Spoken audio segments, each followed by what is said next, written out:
Hola, ¿qué tal? Muy buenas noches. A nombre del Gobierno del Estado de Yucatán y la Secretaría de la Cultura y las Artes, les damos la bienvenida a la presentación de este interesante libro, La Fiesta de la Anécdota y otras crónicas, del escritor Joaquín Tamayo. Este libro forma parte de las ediciones realizadas en el 2020 por la Secretaría de Cultura y las Artes a través del Programa de Apoyo a Instituciones Estatales de Cultura. Pues para el día de hoy, para realizar algunos comentarios y más bien platicar acerca de la publicación del libro de Joaquín Tamayo, les agradecemos mucho a quienes nos acompañan y quienes nos harán el favor de enriquecer esta presentación con sus comentarios y con sus palabras. Para iniciar, le damos la bienvenida a la maestra Erika Millet Corona, secretaria de la Cultura y las Artes de Yucatán. Muchas gracias, secretaria, por acompañarnos esta noche en esta presentación. Muchas gracias. Gracias, Roseli. Mucho gusto en estar aquí y saludar a Joaquín Tamayo, a Filio, a Celia Pedrero. Muchas gracias por la oportunidad de compartir este panel con ustedes. Gracias. También nos acompaña, por supuesto, el autor de este libro, La Fiesta de la Anécdota y otras crónicas, el escritor Joaquín Tamayo. Muchas gracias, Joaquín, y muchas felicidades por esta publicación que nos convoca el día de hoy. Al contrario, muchísimas gracias a ustedes. Muchas gracias a la maestra Erika Millet, secretaria de Cultura y las Artes del Estado de Yucatán, a ti, Roseli, del Departamento de Literatura, a mi querido Quique Sauri, que también sé que está apoyando en esta actividad, y desde luego a mi querida amiga Celia Pedrero, y a mi hijo, a Joaquín Filio, escritor, del cual soy creo que su primer lector. Me da muchísimo gusto, me honra, la verdad, la invitación, y desde luego, de entrada, pues la reedición de este volumen de crónicas que ya cumplían 20 años de su primera publicación. La verdad que me siento muy, muy contento, muy conmovido por el detalle, ¿no? Además de la edición, de la presentación del libro. Gracias. Muchas gracias, Joaquín. Y también les agradecemos mucho a gente muy cercana, como acaba de mencionar Joaquín, gente muy querida para él y muy importante, a los escritores Celia Pedrero y Joaquín Filio. Muchas gracias también por acompañarnos. Pues como bien ha mencionado Joaquín, justo este libro es una reedición de este título que se publicó hace ya, como bien dice, casi 10 años, y que creo que es una lectura que traer de nuevo a esta época, a estos tiempos, enriquece mucho, y que creo que eso es algo que nos dimos cuenta en el trabajo que realizamos con la reedición. Pues vamos a iniciar, entonces le vamos a pedir a Filio si nos comparte sus comentarios. Adelante, Joaquín, te escuchamos. Bueno, pues muchísimas gracias por la invitación. Definitivamente es un evento muy importante para mí. Este es un libro con el que crecí prácticamente y pues me siento de igual manera muy emocionado de poder compartirles un poquito de lo que para mí representa la fiesta de la anécdota y esta genial reedición que se dieron a la tarea de realizar. Bueno, yo realmente preparé un texto muy breve haciendo un recuento, un poco una suerte de ejercicio de memoria para platicar acerca de precisamente de esta experiencia que he tenido en los últimos, pues ya 20 años, ¿no? 20 años de que saliera esta primera edición y ahora con esta afortunada reimpresión de la fiesta. Les voy a compartir este texto, no tiene un título, comienzo. Descubrí en fechas recientes, entre los libros olvidados al pie de una mudanza, un ejemplar de La noche que Chillanené le vendió su alma al diablo. Una novela infantil escrita por la autora chilena Eugenia Echeverría y que de la mano de la extinta colección Botella al Mar llegó a mí durante mis primeros años. Un libro desgastado por el obsesivo movimiento de la lectura durante las noches, cuando era la hora de acostarse y comenzar a soñar con los ojos abiertos. En aquellos años, papá se sentaba a un lado mío y con el cansancio de la jornada en el periódico, a cuestas, retomaba la página de Chillanené en la que nos habíamos prorrogado. Ahí descubrí el incansable oficio de contar una historia, algo que hasta el día de hoy forma parte de la idiosincrasia de Joaquín Tamayo Aranda, a quien de pronto le digo papá, aunque lo que quisiera decir en verdad es una palabra quizá más franca: maestro. En ese libro encontré tiempo atrás los dibujos sin forma que surgían implacables de la mano de mis crayones, pero también los apuntes sin fecha, los subrayados cenicientos y hasta las correcciones totales de papá. Una de sus grandes manías, la de continuar con la escritura encima de algo ya publicado. Eso para mí representa esta revisión de la fiesta de la anécdota, una manera de continuar rayando sin perder de vista el estado de ánimo con el que vieron la luz primera, estas crónicas y reportajes que vuelven como extraños paisajes de fotografías que comienzan su metamorfosis al sepia. Es verdad, el oficio de la escritura es indudablemente uno de los más complejos. No todos se encuentran en las posibilidades de ejercerlo sin padecer, sin titubear. Y en este sentido, tengo el privilegio de haber sido un niño que creció entre libros y grabadoras de cassette y libretas maltratadas por el capricho de la lluvia y plumas increíbles que parecían nunca agotarse. Recuerdo con cariño las mañanas del verano en las que a falta de clases por vacaciones me mudaba con papá a la redacción del periódico en el que él trabajaba en aquel entonces. Recuerdo haber descubierto los enigmas de la luz en el cuarto oscuro, entre extraños olores, esperando el milagro de la fotografía. Me acompaña también el sonido de las teclas al chocarse, el escándalo, la primera computadora de papá, el escándalo de sus partes al descomponerse, pero sobre todo traigo a la memoria la ilusión de sabernos cansados y felices. Para mí, un reportero era alguien con el cabello largo, la camisa sucia y los pantalones desgastados, que bebía Coca-Cola en sus tiempos libres y que salía, cigarrillo en mano, a la aventura de encontrarse con el destino. Así es como yo lo atestiguaba al tiempo que escuché las historias de papá sobre hombres solitarios, habitantes de islas de bolsillo, dispuestos únicamente a cumplir con su trabajo, encender la luz de un faro. Para mí, Gabriel García Márquez era un viejito parecido a mi abuelo, al que mi papá apreciaba y de quien nos había conseguido un autógrafo durante uno de sus viajes. Un mensaje que, por cierto, se ha convertido en algo así como un mantra. Eso es lo que dice la primera página de Relato de un náufrago que con el temblor de la firma suscribe: para Joaquín y Pablo, de su tío Gabo.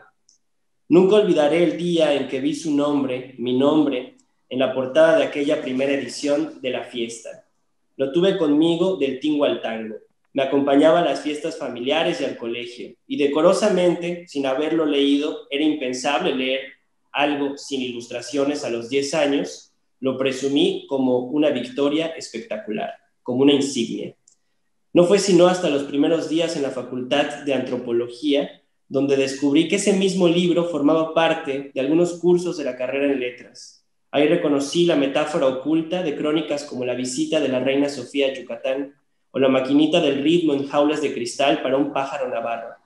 Me sigue sorprendiendo que de manera hipotética hubiera muerto Borges en Uxmal y tristemente solo pude conocer al cine maya a través de sus escombros y de las peripecias descritas en el espectáculo final. Pocas veces la vida y la literatura dan segundas oportunidades. Ahora, ambas parecen haberse puesto de acuerdo entre portada y contraportada y se revelan en esta inesperada revisión, producto de la mirada meticulosa y el adjetivo bien puesto de su autor. Hay que decirlo, La Fiesta se ha convertido en mi manera de viajar en el tiempo. Bajo la alquimia de la prosa y el relámpago de la poesía, ahí es donde germina el talento de los textos recopilados que a 20 años de su primera aparición regresan con más humanidad, más noticia, para recordarnos que efectivamente la literatura, al igual que la vida, a veces nos regalan el milagro del reencuentro. Enhorabuena para nosotros, los lectores, que vuelva al ruedo este ejemplar, muestra de que la prosa no está peleada con el dato informativo. Al contrario, de pronto hasta se conjugan, se complementan. Por mi parte, sigo leyendo, ahora sin dibujos, estas historias que solo pueden suceder por la conjura del periodismo, y constato la sentencia final del prólogo. Para mí, papá es todos y cada uno de sus personajes: un pirata nocturno, el testigo de un enigma, el arqueólogo de un cine, en fin, el reportero incansable que solía contarle historias a su principal audiencia, su hijo. Gracias. Muchas gracias, Filio, por estas entrañables palabras que harán que los lectores, por supuesto, se interesen muchísimo en acercarse a este libro, pero seguramente llegan directo al corazón de tu papá, porque nada como un hijo hablando de la obra y la admiración a su padre y a la escritura y el camino que sigues un poco también con el gran ejemplo de él. Muchísimas gracias. Pues ahora vamos a escuchar a Celia. Adelante, Celia. Bueno, pues muchas gracias por la invitación. Estoy muy emocionada porque pues este libro lo conocí hace 21 años y ahora con esta reedición es la fiesta de la fiesta. Muchas fiestas. Bueno, la escritura, ese juego serio de Joaquín Tamayo. Me gustan las efemérides literarias, pero me gusta más hacer lista de libros, los malos, los sobrevalorados, pero realmente disfruto hacer listas de los libros más difíciles de encontrar y sobre todo la lista de los libros más solicitados, aquellos de una sola edición que se compran en librerías de viejos, que se fotocopian. En una libreta de hace más de 15 años aparecen en tinta verde El Caracol de Carolina Luna, libro fotocopiado que pasó de mano en mano por jóvenes de distintas generaciones. Chucherías de la historia de don Juan Peón Ancona, con reimpresiones que se agotaban, libro de sorpresas, anécdotas históricas con el humor desenfadado de don Juan. Y por supuesto, la fiesta de la anécdota de Joaquín Tamayo. Libro que si se daba en préstamo jamás regresaba. Las consultas de siempre. ¿Sabes de quién es el libro donde se cuenta la historia del highball? ¿Conoces a Joaquín Tamayo, el periodista que tomó un taller con García Márquez? ¿Es cierto que Borges estuvo en Uxmal? ¿De veras estuvo aquí Fidel Castro? Mi papá fue uno de los muchos lectores de ese trabajo de investigación. Admiraba los detalles. La historia tan bien contada que ya hemos incorporado a nuestras conversaciones como si lo hubiésemos vivido. Mi papá, como buen yucateco, pese a su admiración, en cada relectura tenía un dato para agregar. Le faltó contar a ese tu amigo Joaquín Tamayo que un grupo de cubanos tenían sus reuniones en un consultorio dental. La dentista les prestaba su local, allá se preparó la revolución, y así un sinfín de agregados. No sé cuántos libros le compré, siempre los regalaba y me pedía otro y otro. Cuando estuve a cargo del Departamento de Investigación y Literatura de la Dirección de Cultura del Ayuntamiento de Mérida, teníamos a nuestro resguardo el acervo de esas ediciones publicadas por el Ayuntamiento y conservábamos los últimos 10 ejemplares de la fiesta de la anécdota. Fue toda una labor de convencimiento a los lectores, pues era parte del archivo histórico que no se podían vender. Hoy, felizmente, la Secretaría de la Cultura y las Artes presenta esta segunda edición. Descreo de los prólogos si son de los autores del libro, pero en este caso se agradece la charla con Joaquín. De manera sencilla, sabia y honesta, nos cuenta. Escribo para no morirme de silencio y para no andar por ahí y por allá derramando tanta memoria en el vacío. Estos textos son, en el fondo, la vieja manifestación del reportero en su forcejeo irremediable contra la fugacidad y el abismo de la nada. Representan una suerte de música y el retrato hablado que suele ponerle cara a mis recuerdos. Son la luz y el sonido que hacen bailar a un grupo de experiencias vivas sobre la pista de la página.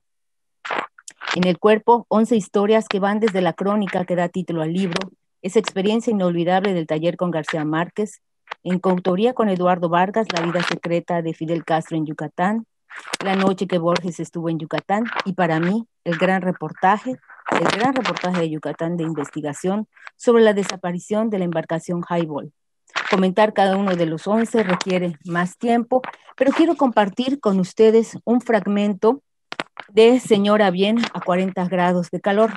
No me decido si es una reseña, una crónica, un texto de presentación, pero como Tamayo mismo dice en su prólogo, imposible definirlos. Es un texto que leyó en la presentación del libro La Niña Bien de Guadalupe Loaesa y comienza. Aunque sin el apellido ni el linaje que demanda la casta divina yucateca, mi mamá fue una señora bien, no realmente de alcurnia, pero sí de estirpe en la educación y en el comportamiento. Sus dos profundas vocaciones, el magisterio y el piano clásico, revelaron siempre a una mujer de su época, hecha a la medida de los requerimientos sociales de entonces. Dejar una ventana abierta, decía ella a mis hermanas, es venderse, niñas. Encorvarse al caminar es de placeras y carcajearse es vulgar, pregonaban. Además, las tías Cortés. No salgan al resistero, van a quedar como tauches, aleccionaba sin contemplaciones mi mamá antes de dormir la siesta del mediodía con todo y su caprichoso peinado de salón. Sin embargo, nunca fui capaz de comprender qué tanto aquellas sentencias lograban dibujarla, sino hasta años más tarde, cuando tuve entre las manos una de las primeras ediciones de Las Niñas Bien. Entendí que a pesar de las diferencias geográficas, culturales, sociales y económicas, las mujeres que figuran en la literatura de Guadalupe Loaesa poseían y poseen mucho de mi madre. Esa condición se llama universalidad. No importa el lugar, pensaba, niñas bien hay en todos lados. De hecho, aun cuando mi mamá ya estaba enferma a consecuencia de un padecimiento que prácticamente terminaría por comerle la memoria, un día le entregué ese libro que leyó no con poco ánimo, pero su retentiva parecía cada vez más débil. Los recuerdos ya no fraguaban en su cabeza. Era que solía llamar a las cosas con un mismo nombre, negociantes. Qué triste emplear una metáfora para enunciar una flor o un crepúsculo. No obstante, puedo verla otra vez ahí, sentada en su mecedora en la tarde, junto al piano silencioso, haciendo el esfuerzo de la lectura. Es bello, me explicó. Estas mujeres son unas señoritas como las tías Cortés, de abolengo puro. Curiosamente, ese fue quizás el último libro que mi madre había de leer y comentar conmigo. Al día siguiente, para mi horror, le di nuevamente el ejemplar de pasta rosa que ella devoró con la ilusión de la primera vez. Luego sobrevino un horror mayor. Olvidó leer. Después no supo más para qué servía un libro. Y con estos emotivos comentarios acerca de su mamá, yo me he preguntado siempre, y no sé, alguna vez se lo he preguntado a él, pero yo sí me he preguntado que no sé, tal vez por eso Joaquín Tamayo se esmera con la memoria, con la lectura incansable, heredada de su padre y de su madre. Juega el juego serio de escribir todos los días, arquitecto de palabras e ideas. El estilo es el hombre y juega con él, con un estilo que va renovándose, alimentándose de lecturas, también de vida. Si en años anteriores he visto el proceso de su escritura, en estos últimos meses, debido a lo que ya sabemos, he estado más en contacto con Joaquín a través de llamadas telefónicas. Comparte generosamente, antes de publicar, sus escritos que aparecen en medios virtuales, siempre con esa vocación de contar bien, lo mejor posible. Nada queda al azar. Cada palabra se entrelaza cuidadosamente para crear imágenes e ideas contundentes, aclaradoras. Se da el tiempo para jugar, poner o quitar, ya sea el caso, como cuando en un escrito decide eliminar el qué. Ningún qué en este texto. ¿Lo notaste? Me pregunta y regreso rápidamente a leer. Ningún qué. Juega a ponerse retos, a buscarle otra manera, otra forma, porque eso es lo que sabe hacer, jugar a contar historias, una sola historia, la misma desde siempre y que nos parecen distintas. Y son así, como la vida, siempre igual y siempre distinta. Y bueno, un colofón. Hubo un día en estos meses que nuestra charla cambió. Ya no hablamos de libros, ni de escritores, ni de cómo nos sentíamos por estas cosas que estamos viviendo. Por cierto, con él no se habla de Facebook, no tiene cuenta, así que no sabe de melodramas virtuales, no pertenece a ningún grupo literario, así que no sabe de chismes de escritores. Ese día como otro día de números a la alza en esto que estamos viviendo, no recuerdo ni cómo ni por qué, y de repente me dijo con gran enojo, odio los chícharos y el Nance. Yo me quedé pensando, esto lo tengo que escribir, esto tiene que aparecer en algún lado. Y bueno, debió haber sido ese el título, ¿no? Chícharos y el Nance, pero sabe escribir la vida. Y cumplí con lo que te dije, lo voy a utilizar algún día. Muchas gracias. Muchas gracias a ti, Celia, por estas palabras también tan entrañables que no solo por la amistad, sino también igual por la admiración al trabajo que ha venido desarrollando. Y algo que mencionas, es verdad, esta edición, Joaquín es uno de los escritores que más acompañó es la edición de este libro. Cada detalle, cada punto y cada coma literal fueron revisados, corregidos un sinfín de veces por este trabajo y este compromiso que tiene justamente con la escritura y con su misma reescritura, como en este caso. Muchísimas gracias, Celia. Pues vamos a escuchar ahora a la maestra Erika Millet, que también nos va a hacer algunos comentarios acerca de sus impresiones sobre este libro. Bueno, pues buenas tardes. La verdad es que yo no escribí un texto porque me pareció muy osado intentar un texto en compañía de semejantes escritores. Y pensé que hablar únicamente de la grandísima oportunidad que me ha representado poder atestiguar la reimpresión de este libro es más que suficiente. Son muchísimas las cosas que quisiera decir y voy a tratar de decir únicamente las más importantes, las que pueden ser más trascendentes. Después del texto tan íntimo de Celia y el texto tan emotivo de Joaquín Filio, pues es difícil añadir algo que pueda tener un impacto mayor. Realmente es una ocasión muy feliz tener la oportunidad de atestiguar este momento que tiene muchos ingredientes importantes, ¿no? Uno, primero que nada, quisiera pues resaltar esto que Roseli ha dicho, ¿no? Esta posibilidad de tenerles a padre y a hijo en un mismo panel y atestiguar esta admiración mutua que es más que evidente entre ambos. Debes de sentirte, Joaquín, muy orgulloso de tu hijo, así como el hijo ya dejó muy en claro lo orgulloso que está del padre en el texto que nos regala en el libro. Y también quisiera decir que yo no sé qué estaba haciendo en el año 2001 cuando este libro, o 2000, ya no sé exactamente, pero cuando el libro vio la luz por primera vez, o más bien sí sé qué estaba haciendo, pero lamento mucho no haber tenido entonces el acercamiento con estos textos que sin duda además son parte importantísima de mis recuerdos.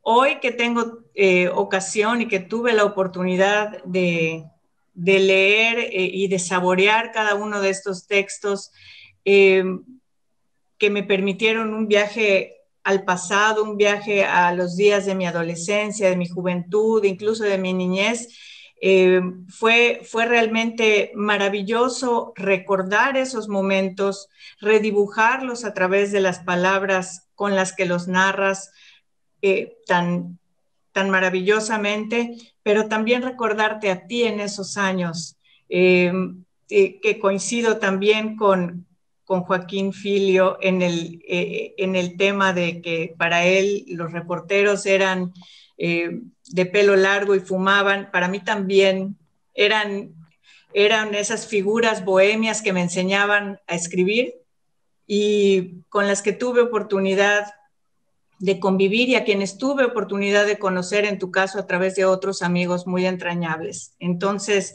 para mí la figura de Joaquín Tamayo es también una figura aspiracional, porque yo era una joven estudiante de periodismo que lo miraba a lo lejos, ahí en el ambiente, en los pasillos de la escuela, de vez en cuando visitaba a nuestro querido Gerardo Rodríguez, y realmente encontrar esa relación de temporalidad entre los textos y esos recuerdos para mí fue muy emotivo. Eso, por supuesto,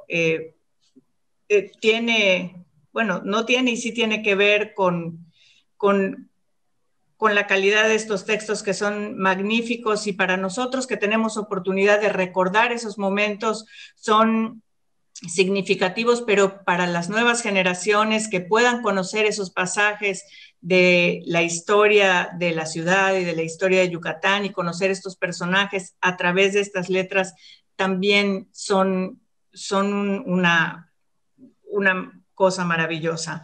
En fin, yo me quedaría o me despediría diciendo que sí, ciertamente este es un libro al que siempre he de volver, como nos decía Joaquín Filio, no solamente de madrugada, sino a cualquier hora por el simple placer de releerlo. Y en la solapa del libro viene un comentario de Carlos Peniche Ponce que dice: ¿qué no daría yo por escribir crónicas como Joaquín Tamayo? Y yo también daría lo que fuera por escribir crónicas como Joaquín Tamayo. Felicidades, Joaquín, y gracias nuevamente. Para la Secretaría de la Cultura y las Artes de esta administración es una gran oportunidad el poder reeditar este maravilloso libro, La fiesta de la anécdota y otras crónicas. Muchas gracias y felicidades. Muchas gracias.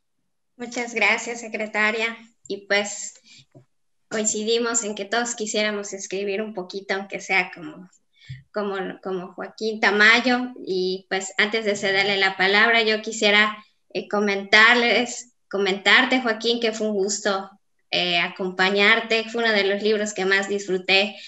Aunque era una reedición, tuvo muchas correcciones, como decía hace rato, un acompañamiento tuyo, que bueno, solamente leerte ya es un gozo y un disfrute y un aprendizaje, porque como decía la secretaria, hay igual muchas reminiscencias también a lugares, a personajes, a estas anécdotas y situaciones que nos plantean, pero bueno, en esta ocasión y estos meses además tan complicados, trabajar junto contigo en estas reediciones, en estas correcciones y también en compañía de quien hizo la edición, que me parece importante mencionarla, Cecilia Gorostieta, además la diseñadora de la portada, y tener cada situación de la edición del libro con tu compañía. Créeme que también te agradezco esos tiempos, esas llamadas, esas reuniones, porque aprendí también. Eres un maestro en todos los sentidos, hasta en tus mismas pláticas. Pues bueno, ahora vamos a escuchar a Joaquín. Adelante, Joaquín. Vaya, ahora sí que estoy de veras conmovido. Decía García Márquez cuando escribió El amor en los tiempos del cólera que iba a poner de moda la felicidad con esa novela. Yo no quiero poner de moda el llanto, pero sí estoy a punto de llorar, porque me han conmovido, la verdad, los cuatro, cada quien su estilo, cada quien desde su muy particular visión y sensibilidad. Y vaya, es de veras muy emotivo, conmovedor, saber que un trabajo que fue hecho con la premura del periodismo, con las precariedades a veces del trabajo, con la distancia a veces de la familia, incluso por sacrificar en aras de dar un resultado mucho más óptimo, pues haya tenido o tenga una respuesta como esta. La verdad es que nunca me esperé que el libro pudiera funcionar de la manera en la que ha funcionado. Y quiero, aún a riesgo de sonar reiterativo, sí les quiero agradecer muchísimo, de veras, a la maestra, a mi amiga Erika Millet Corona, a ti, Roseli, todos los compañeros de la Secretaría de la Cultura y las Artes del Gobierno del Estado, porque en términos personales, esta reedición a mí me ha ayudado muchísimo también, no nada más a regresar al pasado, sino a servirme como aliciente, como estímulo en una época tan difícil, tan árida como es la actual. Entonces, créeme, Roseli, que yo también disfruté mucho de las reuniones, aprendí también contigo.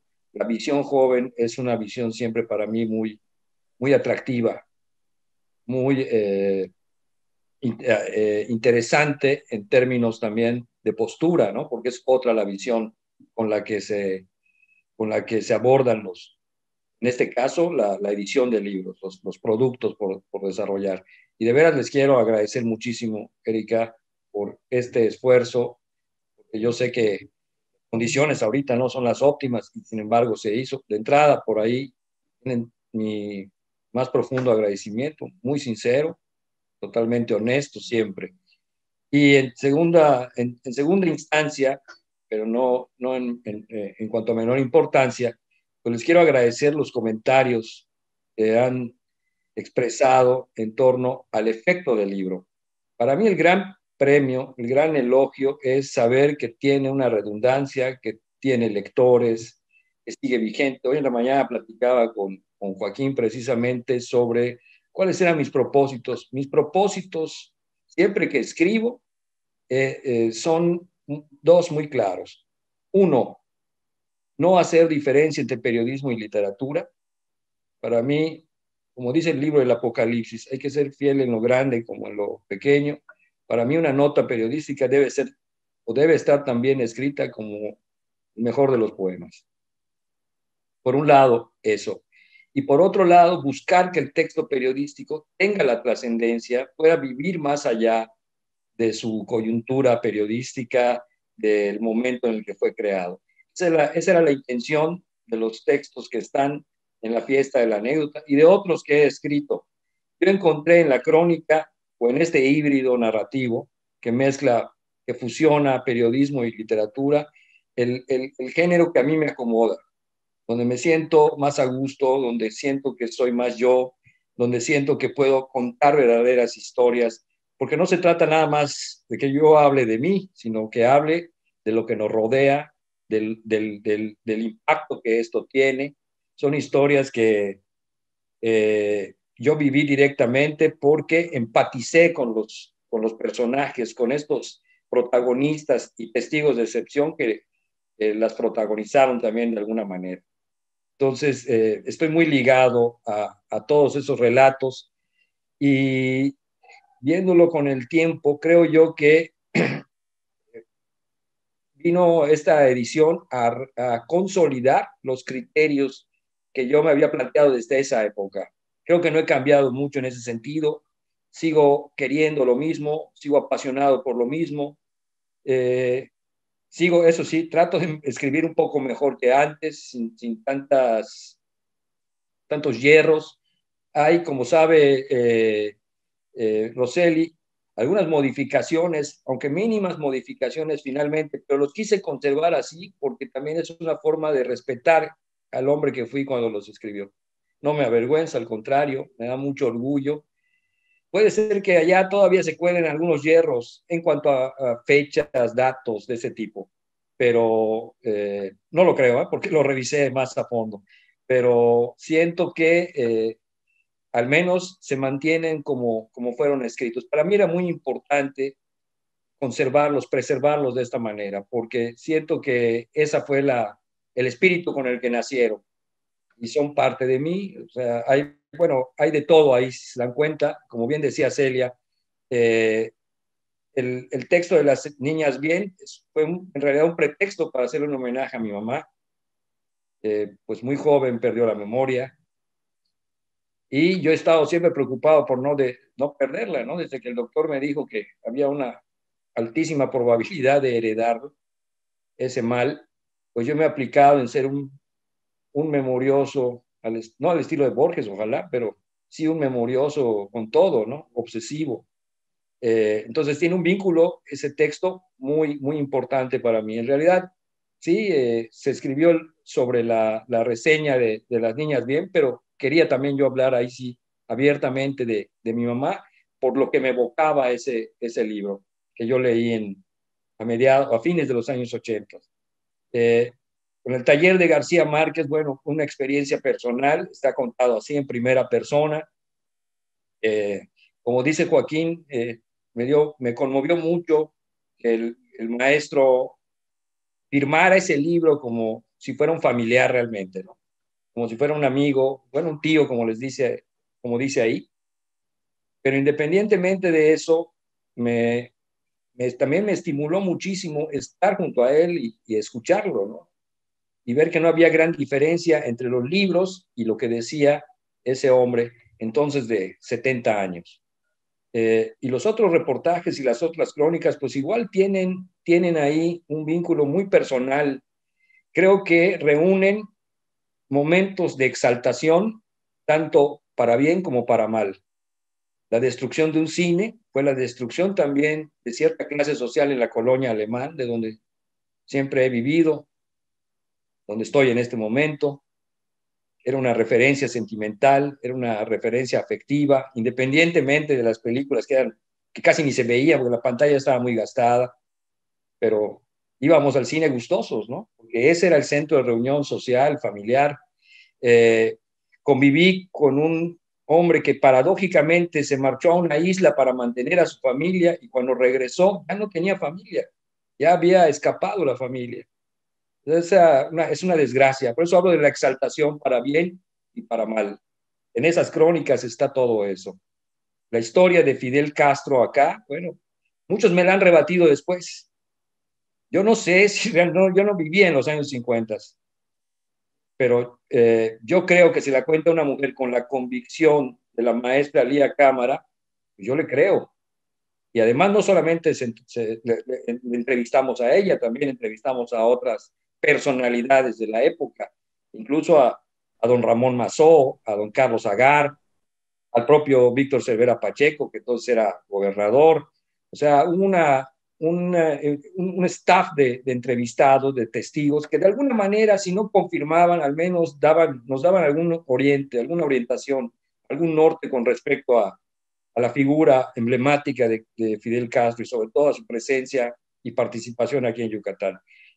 Y luego el de Borges, que fue un caso, pues quizá que se quedó en el ámbito periodístico en su momento, pero a mí me interesó mucho rescatarlo por la figura de Borges y también por, como bien decía Erika, refleja el espíritu de un momento, de una época.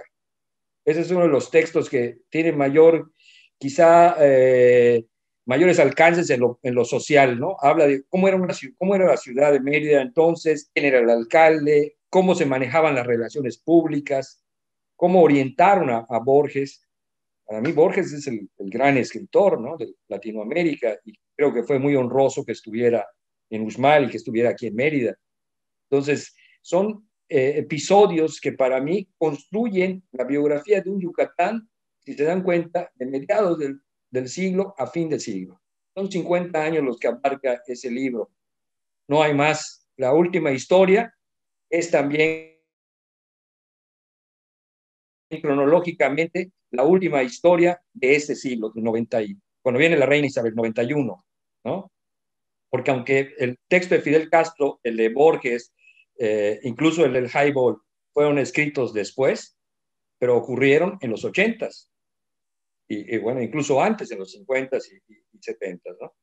Entonces, tiene un radio de acción el libro de 50 años, con eventos significativos, quizá no todos muy conocidos entonces en nuestro estado, pero tienen ese matiz. Yo quise por eso están escalonados de esta forma.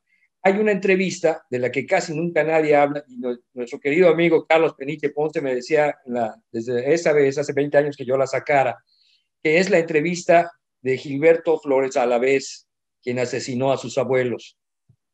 Yo dejé ese texto que no tiene que ver con Yucatán, porque ocurrió en la Ciudad de México cuando el abuelo era secretario de Agricultura en el periodo de José López Portillo, pero yo dejé esa historia por el diálogo descarnado y porque también es otra historia con ese tipo de exaltaciones, ¿no? Ese es el lado oscuro y cómo un hombre logra superar. Yo no soy quien para juzgar lo que pasó, no tengo los elementos ni tengo por qué hacerlo, pero creo que fue un caso significativo de la decadencia también que había a nivel político, a nivel social en ese momento. Y Gilberto Flores, que después se hizo mi amigo, bueno, pues ahí lo cuenta. Para mí, por eso era importante mantener ese texto allá. Es una crónica, entrevista, es una mezcla, es un híbrido. Y me llamó mucho la atención siempre el tema, ¿no? Es definitivamente La fiesta de la anécdota para mí es un libro al que le tengo un cariño muy especial. He tratado siempre de que los libros que yo he publicado sean muy personales. Y este, aunque trata de terceras personas, es un libro muy íntimo para mí, porque está hecho a partir de preocupaciones internas y de querer resolver algunas dudas que yo tenía y que tengo siempre sobre la condición humana. Para mí, eso es importante. Bueno, ya creo que con esto daría yo por terminado mi participación. Eh, muchas gracias, muchas gracias. Gracias, Joaquín, a ti. Pues ahora sí que seguramente, pues después de habernos escuchado, visto y sobre todo las palabras del autor que nos invitan mucho más a leer este libro, pues se estarán preguntando dónde conseguirlo, cómo leerlo, cómo acercarse a él. Pues nada más quisiera comentarles que este libro forma parte del proyecto libros que van a ir a la red estatal de bibliotecas públicas, donde van a poder consultarlo, prestarlo, leerlo. También es un libro que próximamente va a estar en su versión digital para descarga y para poder tenerlo en este formato para quienes lo deseen leerlo de esta manera, y también pues para llegar a muchos más lectores, que es la finalidad, como platicamos alguna vez con Joaquín, y que es su intención que así sea, que llegue a muchos más lectores. Y lo digital nos ayuda a romper las fronteras de lo territorial. Y pues por ahora también les invitamos, si desean adquirirlo, pueden pedir informes al correo de literatura.sedeculta@yucatan.gov.mx, donde les podemos dar informes para adquirirlo. Pues bueno, ha sido en verdad una charla muy amena, escucharles, verles, una presentación diferente, seguramente como no nos habíamos imaginado cuando empezamos el trabajo de este libro. Nos hubiera encantado poder estar en presencial. Yo espero, tenemos todos la esperanza de que pronto lo podamos hacer, y cuando así sea tendremos oportunidad, por supuesto, de dialogar más, pero creo que al menos no queríamos dejar de pasar la oportunidad y los momentos de compartir, de escuchar a quienes, como el día de hoy, nos han regalado estas palabras en relación a este libro. Muchas gracias a la secretaria por su presencia y su participación. Muchas gracias a Celia y también a Joaquín Filio, y por supuesto a Joaquín Tamayo. Les invitamos a que sigan las actividades y las demás presentaciones de libros que tenemos a través del programa de Cultura en Línea de la Secretaría de la Cultura y las Artes, a través del canal de YouTube. Muchas gracias por acompañarnos. Muy buenas noches. Hasta pronto. Juntos transformemos Yucatán. Gobierno del Estado.